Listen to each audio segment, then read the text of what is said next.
War is the last resort. আমরা সবাই মিলে চাইছি সন্ত্রাসবাদের বিরুদ্ধে লড়াই, সাধারণ মানুষ যেন যুদ্ধে ক্ষতিগ্রস্ত না হয়।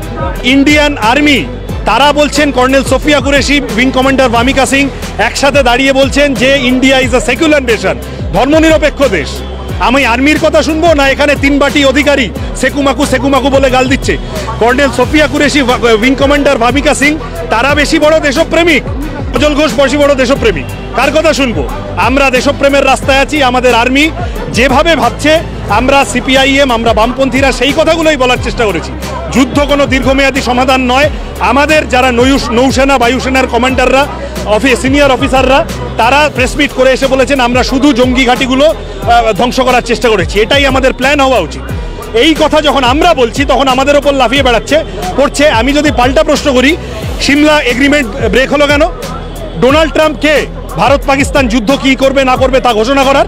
ওখানে বসে ডোনাল্ড ট্রাম্প বলছে আমি ব্যবসা বন্ধ করে দেবো, ওদেরকে হুমকি দিয়েছি তাই যুদ্ধ বন্ধ করে দিই। আর সভারেন্টি, সার্বভৌমত্বের উপর আমাদের মান সম্মান যায় না এতে? কেন এই নিয়ে কোনো কথা বলছে না আমাদের দেশের প্রধানমন্ত্রী ইত্যাদি? কালকে কেন কোনো কথা বললেন না? এই কারণে আমরা সিপিআইএম বলেছি যে আপনি ইমিডিয়েট, এবং অন্য অপোজিশনরাও বলেছে, পার্লামেন্টে স্পেশাল সেশন ডাকুন। বিহারের ভোটের মিটিংটা গুরুত্বপূর্ণ হয়ে গেল, দেশে যুদ্ধ পরিস্থিতি হয়েছে, আর আপনি অল পার্টি মিটিংয়ে থাকছেন না, এটা ঠিক না। আমরা দেশপ্রেমের রাস্তায় আছি।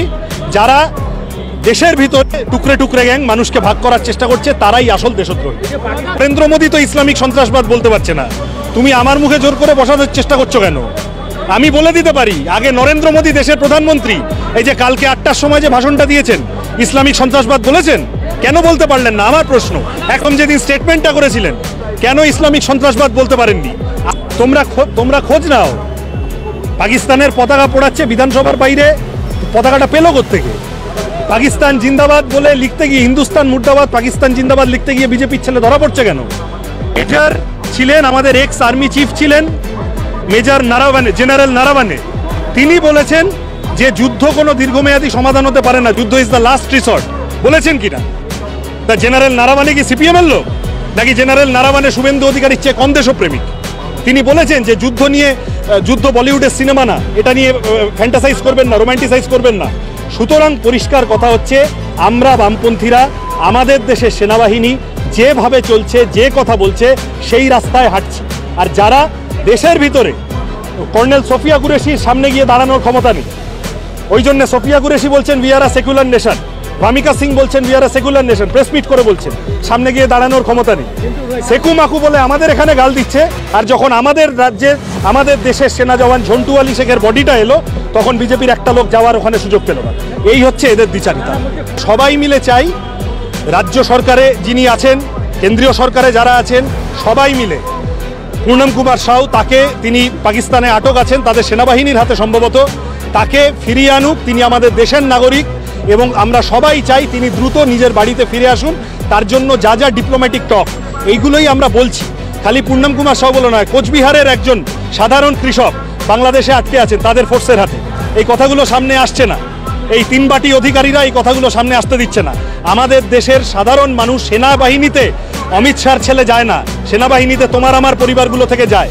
তাহলে তারা, তাদের সেফটি, সাধারণ মানুষের সেফটি, এই যে পুঞ্চে যা হলো, রাজৌরিতে যা হলো, ফিরোজপুরে যা হলো, এই নিয়ে তো বেশি আলোচনা হলো না। কেন? কাশ্মীরি ইন্ডিয়ান বলে তারা মারা গেলেন, তাদের মৃত্যু নিয়ে বেশি আলোচনা হলো না। তারা তো সিভিলিয়ান, পাকিস্তান আর্মি তাদের অ্যাটাক করে মারলো। তাহলে আমরা এই কারণে সবাই মিলে বলি যে আত্মরক্ষার অধিকার ভারতের আছে। শোনো, 4টে কথা পরিষ্কার। 1 নম্বর হচ্ছে সন্ত্রাসবাদের বিরুদ্ধে জিরো টলারেন্স। এইটা করে নাও, সবাইকে বলছি, সন্ত্রাসবাদের বিরুদ্ধে জিরো টলারেন্স। আমি সিপিএম এর কথা বলতে পারি, আমি ফেকুর কথা বলতে পারি না, আমি মাকু সেকু ওই অবধি বলতে পারবো, ফেকুর কথা বলতে পারবো না। আমরা বামপন্থীরা বলছি সন্ত্রাসবাদের বিরুদ্ধে যতদূর লড়তে হয় ইন্ডিয়ান আর্মি লড়লে আমরা তার সাথে আছি, জিরো টলারেন্স। 2 নম্বর বলছি, ইন্ডিয়ান স্টেট কেউ যদি সন্ত্রাসবাদকে মদত দেয় এবং তারা যদি ইন্ডিয়াকে আক্রমণ করে, ইন্ডিয়ার 100% অধিকার আছে আত্মরক্ষা করা, অবশ্যই আছে। 3 নম্বর বলছি, শুধু যুদ্ধ দিয়ে হবে না, ডিপ্লোম্যাটিক প্রেশার, আন্তর্জাতিক প্রেশার তৈরি করতে হবে। এই সময় যখন এত অভিযোগ, IMF এর লোন পেল কি করে পাকিস্তান? প্রশ্ন করছি তো আমরা। সুতরাং ডিপ্লোম্যাটিক টক্স, প্রেশার করতে হবে।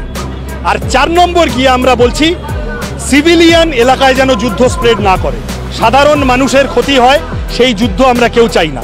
এই যারা যুদ্ধ নয় শান্তি চাই বলছে দেখে তিড়িং বিড়িং করে জ্বলছে বিজেপির লোকেরা, তারা বুঝতে পারছে না। এই গতকাল জেনারেল নারাবানেও এটাই বলেছেন, ইন্ডিয়ান আর্মির এখনকার অফিসাররাও এই কথাটাই বলছেন। আমরা সবাই মিলে চাইছি সন্ত্রাসবাদের বিরুদ্ধে লড়াই, সাধারণ মানুষ যেন যুদ্ধে ক্ষতিগ্রস্ত না হয়।